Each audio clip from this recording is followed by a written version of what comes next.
jigéen yi nga xam ne ñoo bootoo ci coalition Diomaye président bu département bu Kër Massar moom amaloon nañ benn doxu ñaxtu ci mbedd Malika yi te police doon ko doon encadré foofu nag responsable yi nga xam ne ñoo bokk nag coalition bi daal di yëkkati seen kàddu di wax ne dañ bëgg njiitu réew bi Macky Sall daal di organiser élection avant le 2 avril waaye tamit mu bàyyi seen ñooñ yëpp yi nga xam ne ñoo nekk ci kaso bi ko ci mel ni Ousmane Sonko, Bassirou Diomaye Faye, Awa Diop Bitèye ak kii di maire Kër Massar Sud bi Bilal Diatta. suñu détenu yi nekk Rebeuss du seen place, camp pénal du seen place ñuy woo gouvernement bi mu xoolaat mbir mi mu mun leen bàyyi.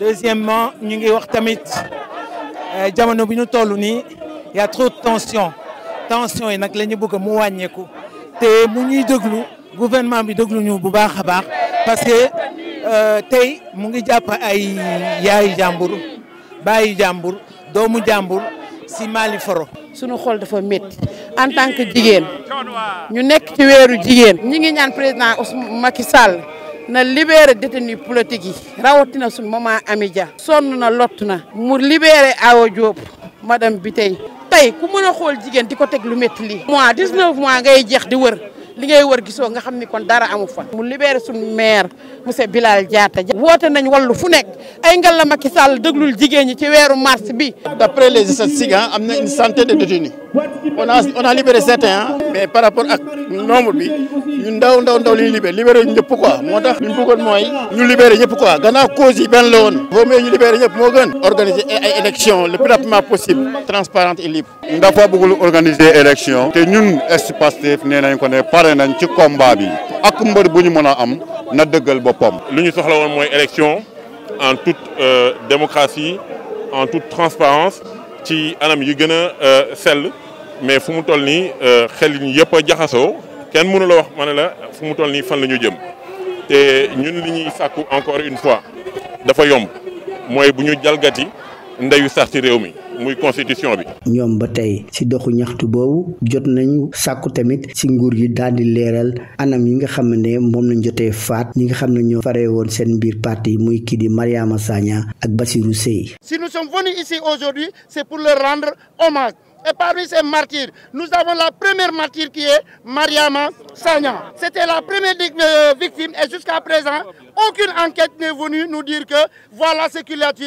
Donc nous en profitons pour demander, pour réclamer. njiiti coalition Diomaye président jeexal nañ seen kàddu ci doxu ñaxtu boobu di sàkku nag sénégalais yi daal di boole seen doole ci projet bi nga xam ne Ousmane Sonko moom la def jàllale ko ci coalition Diomaye président ngir ñu mën a andi ay coppite ci biir réew mi. Marche de la cellule des femmes de la coalition Diomaye président du département de Kër Massar dans les rues de Malika, encadrée par la police. Les responsables politiques de la dite coalition réclament l'organisation de l'élection présidentielle avant le 2 avril, mais aussi la libération de tous les détenus politiques dont Ousmane Sonko, Bassirou Diomaye Faye, Awa Diop Bitèye et le maire de Kër Massar Sud, Bilal Diatta. Aujourd'hui, donc, on fait une marche pour les détenus politiques emprisonnés injustement. Et nous, les femmes de Pastef, disent non, il faut vraiment libérer les détenus. À commencer par notre président Ousmane Sonko et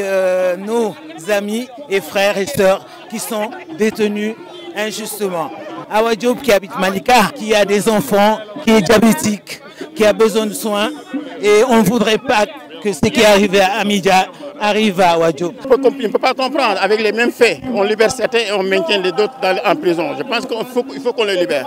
Libérer les détenus politiques et en même temps pour que nous organisons après une élection libre et transparente. Toute question encore une fois de dire aux Sénégalais que la Constitution qui est notre loi fondamentale encore une fois, elle est au-dessus de tous. Et le juge constitutionnel, le Conseil constitutionnel a déjà dit de manière claire et nette ce que devaient être les différents jalons qui nous séparaient d'ici à l'élection présidentielle.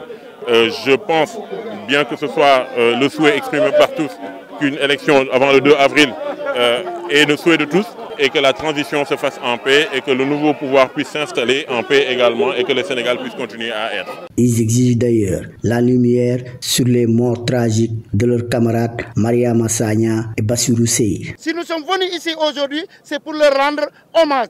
Et parmi ces martyrs, nous avons la première martyre qui est Mariama Sagna. C'était la première victime et jusqu'à présent, aucune enquête n'est venue nous dire que voilà ce qui l'a tué. Donc nous en profitons pour demander, pour réclamer. Ces responsables de la coalition Diomaye Président ont conclu leurs propos lors de cette marche pour appeler les Sénégalais à se mobiliser derrière le projet de société de leur leader Ousmane Sonko à travers la coalition Diomaye Président.